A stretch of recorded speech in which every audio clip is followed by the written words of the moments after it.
Hello everyone, আসসালামু আলাইকুম। কেমন আছেন আপনারা সবাই? আশা করি সবাই ভালো আছেন। আমি টাঙ্গাইল থেকে বলছি সীমা। আপনারা দেখছেন আপনাদের পছন্দের ইউটিউব চ্যানেল সীমা সংসার। আপনাদের সবাইকে স্বাগতম। আবার হাজির হয়ে গেলাম নতুন আরেকটি এপিসোড নিয়ে।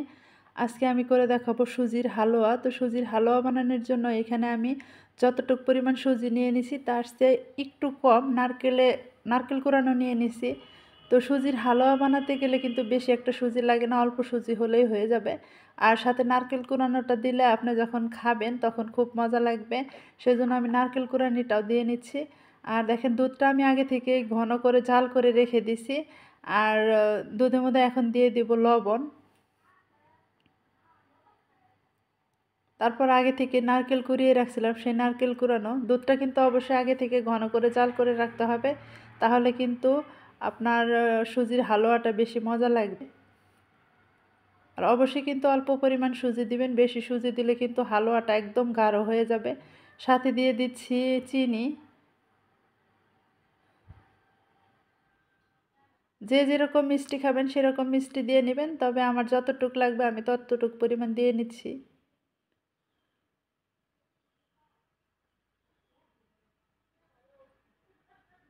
আর দিয়ে দিচ্ছি এলাচ। এখন দুধটা আমি আবার একটু জাল করে নিব, সুন্দর করে একটু জাল করে নিতে হবে।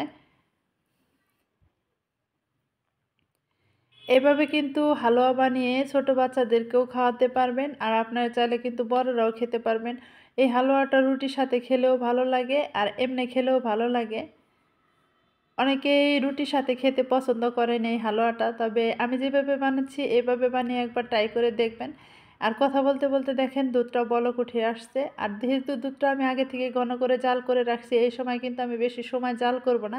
জাস্ট শুধু চিনিটা গলানোর জন্য আমি অপেক্ষা করব। চিনিটা গলে গেলেই আর একটু বলক উঠিয়ে নিয়ে তারপর আমি সুজিটা দিয়ে দেবো। আর দেখতেই পারতেছেন যে দুধটা কীরকম বলক উঠে গেছে। তবে এইরকম করে দুধটা ভালো মতো জাল করে নিতে হবে। আর দুধটা আমি আগে থেকে ঘন করে জাল করে রাখছি, সেই জন্য কিন্তু দুধের কালারটা একটু চেঞ্জ হয়ে গেছে বা লালচে কালার হয়েছে। তো আগে থেকে যে মেপে রাখছিলাম সুজিটা, সেই সুজিটাও কিন্তু এখন এখানে দিয়ে দিলাম। আর এই সুজিটা দিয়ে দেওয়ার পর কিন্তু কন্টিনিউ নাড়াচাড়া করতে হবে। আর না নাড়াচাড়া করলে কিন্তু আপনার সুজিটা দলা পেকে যাবে, আর খেতেও কিন্তু বেশি একটা ভালো লাগবে না দলা পেকে গেলে। দেখেন এই যে নাড়তে নাড়তেই কীরকম গাঢ় হয়ে আসতেছে, আরও কিন্তু গাঢ় হয়ে আসবে। এই সময় কিন্তু চুলার আঁচটাও কমিয়ে রাখা যাবে না।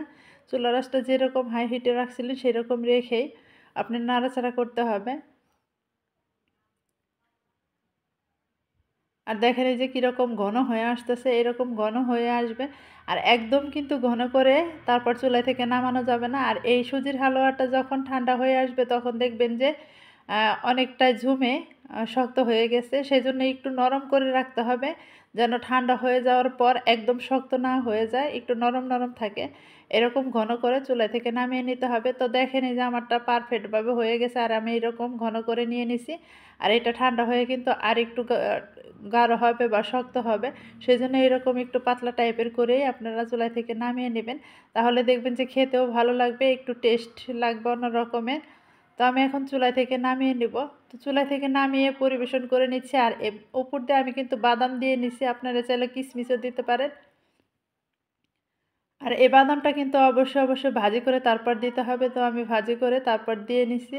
আর এরকম করে একটু সাজিয়ে নিছি। আপনারা চাইলে যে কোনো কিছু দিয়েই পরিবেশন করতে পারবেন, বা কিশমিশও দিতে পারবেন, নাও দিতে পারবেন। তবে ভিডিওটা ভালো লাগলে অবশ্যই কিন্তু সাবস্ক্রাইব করবেন, আমার চ্যানেলের সাথেই থাকবেন। সবাই ভালো থাকবেন, সুস্থ থাকবেন, আর কমেন্টের মাধ্যমে জানাবেন আজকের সুজির হালুয়াটা কীরকম হয়েছে। তো আজকের মতো এই পর্যন্তই। আসসালামু আলাইকুম, আল্লাহ হাফেজ।